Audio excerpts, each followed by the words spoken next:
describe it. So I would like if you can give us a brief description of yourself and we can dive into it. Yeah, thank you, Paraskavi, for having me on. So I'm an intersection of art and an analytical mindset. And so I've been an artist my whole life, mostly in music and in visual arts and other things as well. And then I've also spent a long time building technology and marketing technology and running teams. And within that is documentary filmmaking. So I'm not working in documentary filmmaking all the time, but I have one work in particular that has reached a very far audience in over 40 countries about grief and art. And so, I think ultimately I've looked at over time how to tie together all these different, I think interests and gifts that I have to, I think, be more impactful, because a lot of technology just becomes about raising money and making money, and it's just money oriented,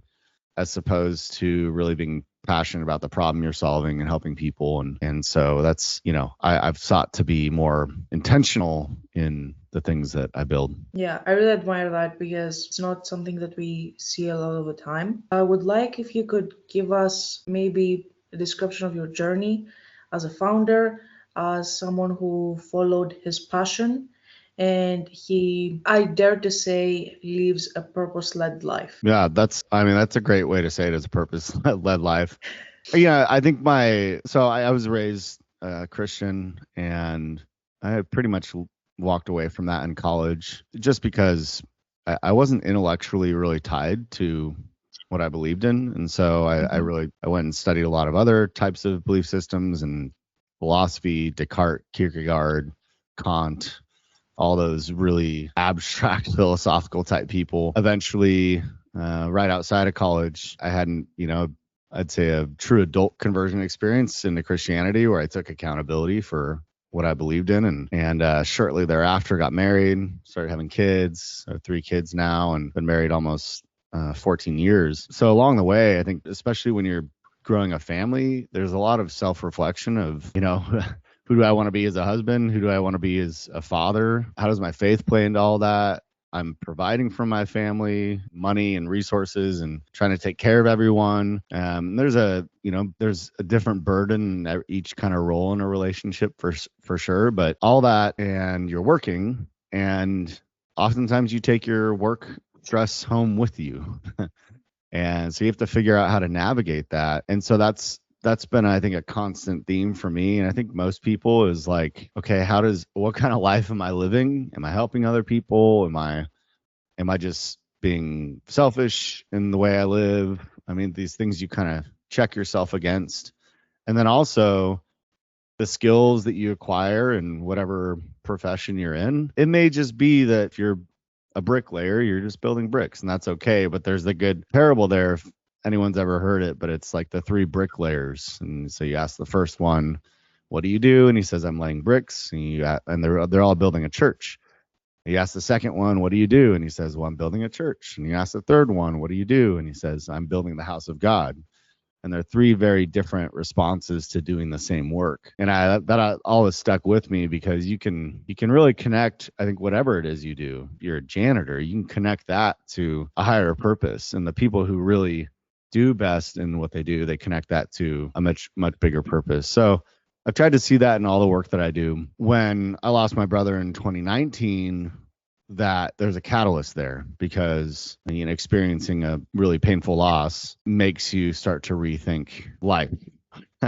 You look at your own mortality, and hey, I'm going to die someday, and if you have kids, what's your legacy, and all this kind of stuff. So that led me into the documentary side of it more, to share my story in hopes that it would help other people. And so then that's bled, of course, into like building technology that's kind of productivity based, I guess, in a general sense. But one of those intersections is, of course, faith and how AI plays into that. And these are very hard, tricky things to figure out. So that's like every day kind of the mission I'm on is doing that. Yeah, and I think this is something that's really brave of you to say, that you had this self-reflection journey and you reached towards that point in your life. So I would like to maybe dive into exactly the problem that you had, and that moment that you had okay, this is what I need to do, this is the problem that I need to solve, and this is what I need to create. Yeah, being in and around tech for a long time, I think always thinking about the different ways that, technology could be adopted for certain use cases. One of them that came up a little over a year ago was, what are the product use cases for AI? And I really started leaning into that. And I didn't just want to build a weight loss app that, or whatever. Not that those are bad, but that didn't appeal to me. But I heard someone talk about journaling in Mm-hmm. AI usage, and I'm most familiar with, I've journaled in many different capacities, writing and books and whatnot, but I'm very familiar with the problem that a lot of Christians have where they keep, prayer journals or reflective journals. They run into a couple problems. One is the consistency of journaling. We're also digitally minded these days, that we don't sit down and write very much. Some people love writing. I don't mind writing, but I don't really write unless I have to. I'm busy doing other things. And so Sure. the time commitment to do that. Also, let's say you have kept journals for a long time. No, I have yet to meet a single person who goes back and reads their old journals. They're just sitting in notebooks. With large language models, got to really, my wheels are spinning of, well, if you could use the power of large language models with the right guardrails and all this kind of stuff, you could get so many insights from yourself, really, your own reflective thoughts over time. But as of now, it's like they're trapped in books. And so I set down that journey to build a voice first AI journal for Christians. That was the initial kind of product. Where it started to evolve from there is kind of realizing that you have people who, yes, they like journaling and they think about journaling. That's part of their routine. But it evolved as I put in one simple like modal window when you go to start a journal, and it was just saying, hey, what do you want to journal about? And there's like 8 different topics you could pick from. It's anywhere from seeking wisdom, I have anxiety, I want to give thanks, big decision, things like that. That was getting used a lot. You could bypass that window, but people were using that. So it kind of transitioned from, and I was solving for the blank slate problem, right? If I open a notebook and I'm looking at a blank sheet of paper, it can be kind of hard to know where to get started. Mm-hmm. And so I was trying to solve for that. So depending on the topic you picked, it would ask you a question relevant to that particular issue, and it would give you a Bible verse relevant to that issue. And then I did more research. I did more user research and started finding out that really people want personalized biblical advice, but don't know where to go. And so maybe they Google a verse or a problem. It still misses the personalized touch. And so I started adapting the app more for that, to address the specific problem that has a journaling kind of like vibe to it, but not calling it journaling. And that was a pretty big shift for me in the way that people think about the app. If I call it journaling, well, you may not want to journal, but you may want to get, and are more likely to want, some very specific advice to help you through a problem that you're facing, the thing that you wake up at 2 a.m. and you can't sleep because you're wrestling and, it's kind of giving you trouble. Those kinds of issues are that most of us have at one point in our life or another. I think we all have those. I started realizing that was more the problem I was solving, and it was a bigger problem. In a way, it's a deeper pain and a better one to solve versus just journaling. So then it shifted to like, hey, this app you can go to get 24/7 personalized biblical advice. And that was a combination of, again, like gathering data on like in a well-crafted survey to my target audience, and also looking at, hey, how are people using the app?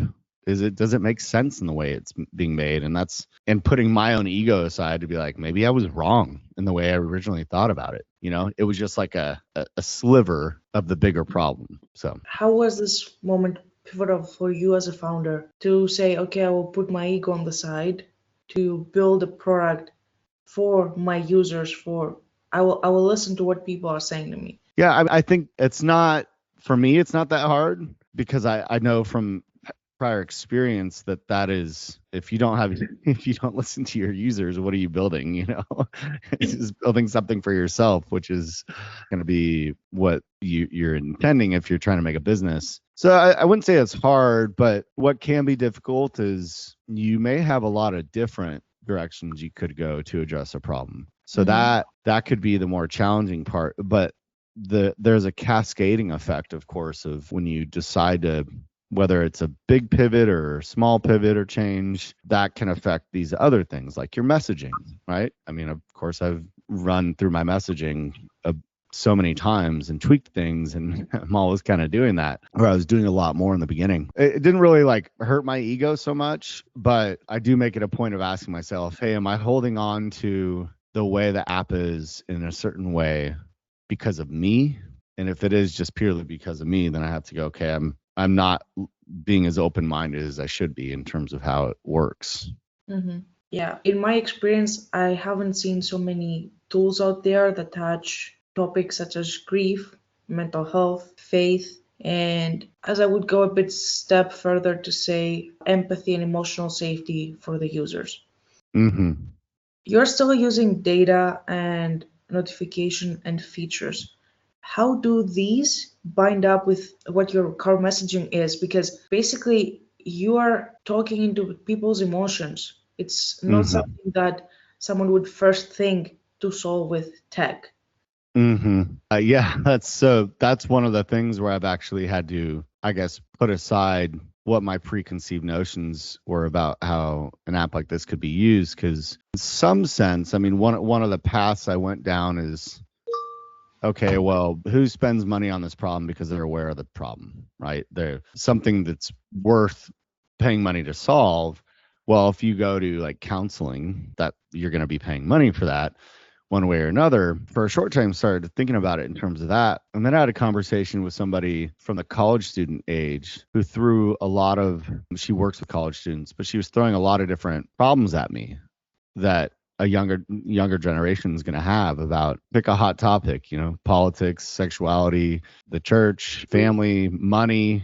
Yeah, Mhm. grief for sure. Kicked off this initiative to build a very robust, basically a classifier system to understand that depending on what gets talked about, to approach the responses in a different empathetic manner. And that's a weird thing to like program AI to do.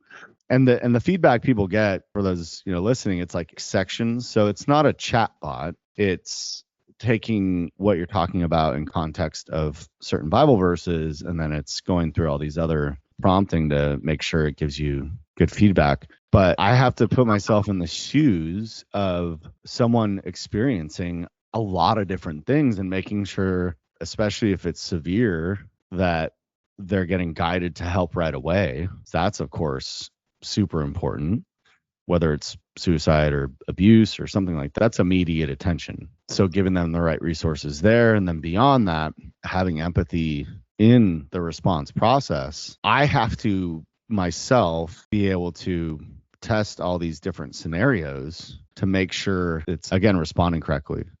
And in doing so, it makes me then, okay, kind of put myself in the shoes of someone who is having that kind of experience, which I think because of, what I did through the grief process, and I even did like grief commission paintings where I would interpret people's grief and do an abstract artwork. It's not a foreign concept to me to do that.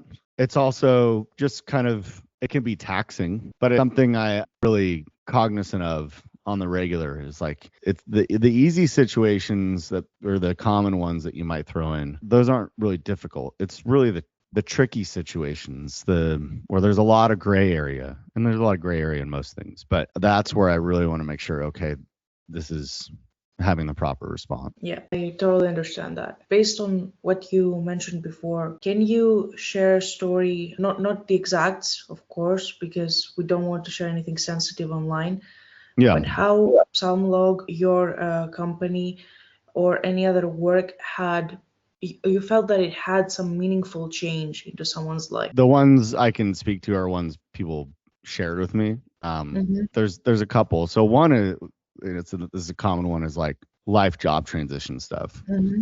where there's incredible uncertainty with and stress over changes in jobs. So I know because of feedback people were able to share, like, hey, this helped me think through Mm-hmm. my problem in a more clear fashion. And that's the examples I'll give. And for most people, that's what they're seeking is clarity, Mm-hmm. because when it could be hard to process all that. So yeah, it was job search oriented. They had actual like Bible verses to reference, and also explanation of those Bible verses, and they get an encouragement and a next step in their breakdown. So it allows them to kind of like not just get information back, but then a way of approaching their situation that's maybe a little different than what they have been doing. The other one was actually like a friendship breakup. So Wow. it was, yeah, it was someone who had a long standing friendship over like 20 years Mm-hmm. and kind of ended abruptly. Lots of years of, I guess, words being not said that got said, and Mm-hmm. there's grief there because you have sort of broken relationship, a broken attachment. So this person was sort of defaulting to some things that, like unforgiveness or bitterness, that was not making them feel good about it. And so they were able to go into the app and share these different situations and get back helpful advice, biblically based advice on how to think about how they can love better and forgive through this breakup and not be walking around with animosity.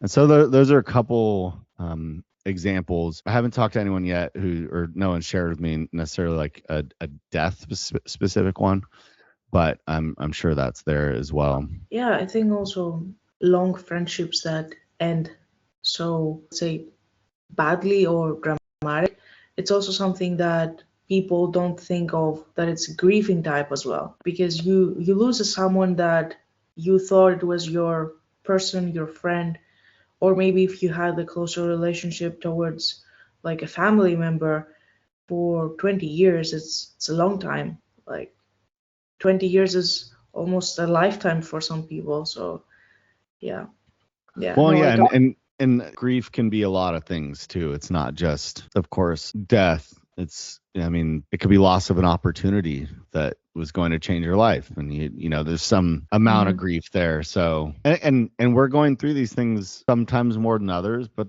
there's usually some hard decision or thing that we're kind of facing, and it can be hard to navigate those. Yeah, totally right. As AI, digital tools, technology becomes more entangled into our lives, what do you think is a healthy relationship and also faith-based for us and technology towards the next 3 to 5 years? Yeah.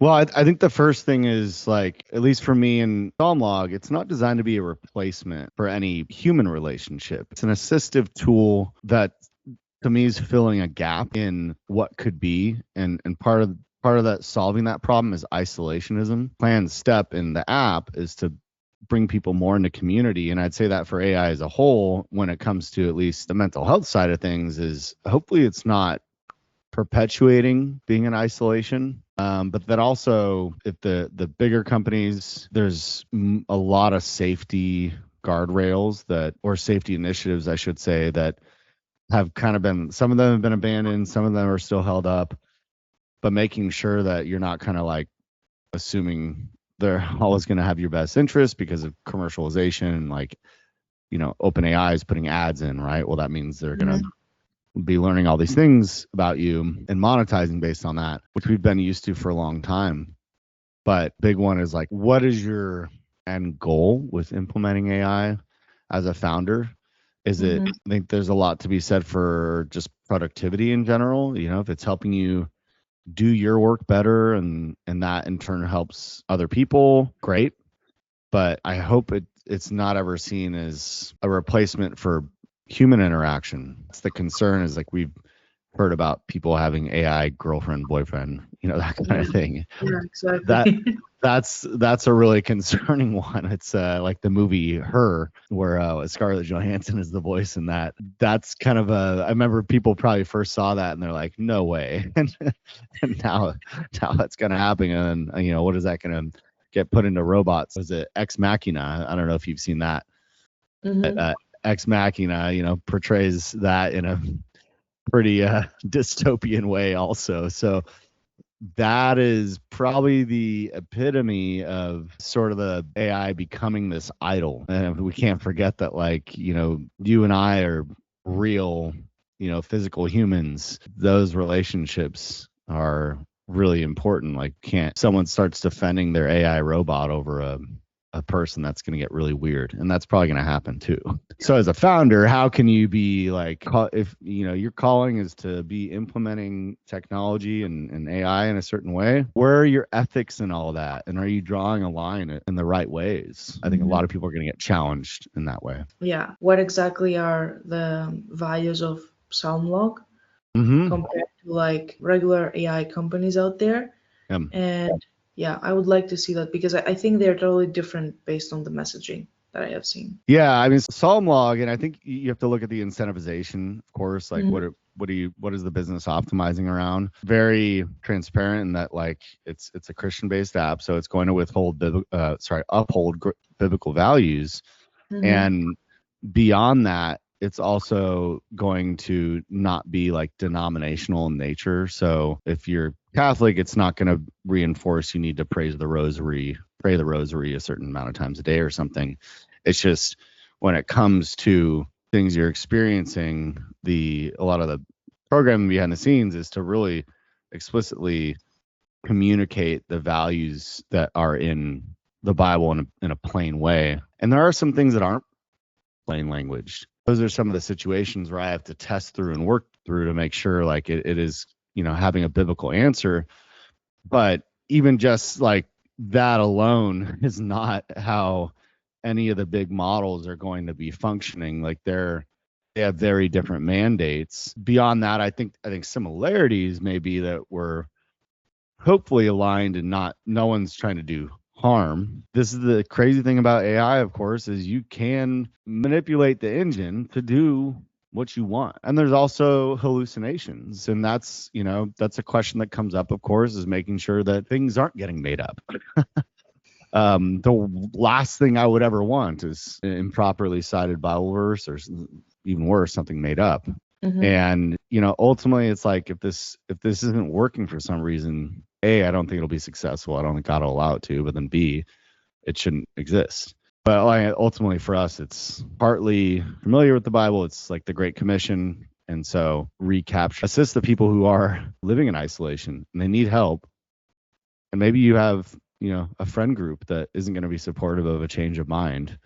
What does that look like? Putting people back into Christian ministries in person, and that Mhm. is a resource. So just those things, I think, simply are very different than how larger companies are going to operate, because they're more secular and it's mass product adoption and that kind of thing. Yeah. Lastly, I would like to ask you what kind of guardrails you believe that founders should maybe adopt in an era of AI that everything seems to get a bit more extreme and extreme, especially with the news nowadays. Yeah, I'm biased to my point of view for sure. I mean, Yeah.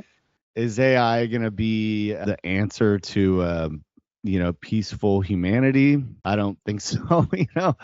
um, I think you can control. It's really yourself. It's yourself. It's how you Sure. respond to things. It's Mhm.